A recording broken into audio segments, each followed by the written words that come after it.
হ্যাঁ, আপনার কথা সত্যি। কারো স্মৃতি মুছে দিতে এক মুহূর্তও লাগে না, আবার কাউকে ভালোবেসে ছেড়ে যেতেও এক মুহূর্ত লাগে। কিন্তু সেই মানুষটির মন যে কতটা কষ্ট পায় সেটা কেউ ভাবে না। সে হয়তো রাত দিন কষ্ট পায়, কিন্তু তার কষ্ট কেউ উপলব্ধি করে না। আসলে স্মৃতি মুছে দেওয়া বা কাউকে ছেড়ে যাওয়া সহজ হতে পারে, কিন্তু সেই স্মৃতি বা বিচ্ছেদের কষ্ট একজন মানুষকে ভেতরে ভেতরে ভেঙে দিতে পারে।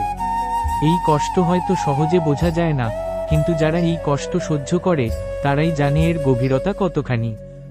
এমন পরিস্থিতিতে সেই মানুষটির পাশে থাকা, তাকে সমর্থন করা এবং তার কষ্ট লাঘব করার চেষ্টা করা উচিত।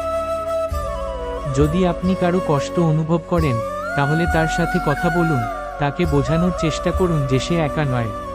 তাকে ভালোবাসুন, তার প্রতি সহানুভূতিশীল হন, তার কষ্ট ভাগ করে নিন, তাহলে হয়তো সে ধীরে ধীরে এই কষ্ট কাটিয়ে উঠতে পারবে।